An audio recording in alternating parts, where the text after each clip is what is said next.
విజయనగరం జిల్లా రాజాం నియోజకవర్గంలో అంబేద్కర్ కూడలి వద్ద సుప్రీంకోర్టు ఇచ్చిన తీర్పుకు నిరసనగా మాలలందరూ నిరసన వ్యక్తం చేశారు. ముందుగా అంబేద్కర్ విగ్రహానికి పూలమాలలు వేసి నివాళులర్పించి 4 మండలాల మాలలందరూ మానవహారం నిర్వహించి కొవ్వొత్తులతో నిరసన వ్యక్తం చేశారు. ఈ కార్యక్రమంలో జరజాన నీలయ్య మాట్లాడుతూ సుప్రీంకోర్టు ఇచ్చిన తీర్పు పునఃసమీక్షించుకోవాలని, లేకుంటే దేశం మొత్తం ఉధృతం చేస్తామని తెలిపారు. అలానే బొత్స జానకిరాం మాట్లాడుతూ ముమ్మాటికి ఇది రాజకీయ కుట్రే గాని ఇంకొకటి కాదని తక్షణమే ప్రభుత్వాలు ఆలోచన చేయాలని ఆయన ధ్వజమెత్తారు. ఈ కార్యక్రమంలో 4 మండలాల మాల నాయకులందరూ పాల్గొన్నారు.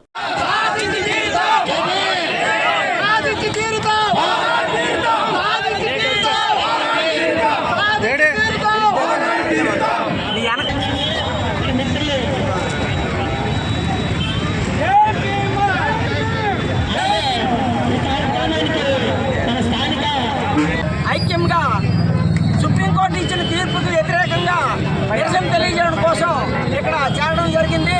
ముఖ్యంగా ఈ తీర్పు అన్యాయము, అక్రమము, కొన్ని బూర్జువా పార్టీలు చేసిన ఒత్తిడి వల్ల సుప్రీంకోర్టు లొంగింది. ఎందుకంటే యాక్చువల్గా వాళ్ళు మహామేధావులు, వాళ్ళకి తెలుసు ఒక రాజ్యాంగాన్ని మార్చాలంటే 341 అధికరణంలో అమెండ్మెంట్ తేవాలంటే 2/3 పార్లమెంట్లో మెజార్టీ ఉండాలి. దాన్ని పార్లమెంట్ ఆమోదించాలి, తర్వాత రాష్ట్రపతి ఆమోదించాలి. అప్పుడే ఈ వర్గీకరణ అనేది చేయడం అవుతుంది. ఇవేవీ లేకుండా డైరెక్ట్గా సుప్రీంకోర్టు రాష్ట్రాలకి అధికారం ఇచ్చారు. అసలు రాష్ట్రాలకి ఈ వర్గీకరణ చేసే అధికారమే లేదు. ఏంటంటే ఈ బీజేపీ, టీడీపీ, జనసేన లాంటి పార్టీలు, ఈ ఆర్ఎస్ఎస్, విహెచ్పి వాళ్ళ ఒత్తిడికి లొంగి ఇటువంటి తీర్పులు ఇవ్వడం జరిగింది. దీన్ని మా మానవులందరూ ఏకకంఠంతో ఖండిస్తున్నాం. దీన్ని తీవ్రంగా వ్యతిరేకిస్తాం. అవసరమైతే ఇంకా ముందు పోరాటాలు చేయడానికి మానవులందరూ సిద్ధంగా ఉన్నారని మీ అందరికీ తెలియజేసుకుంటూ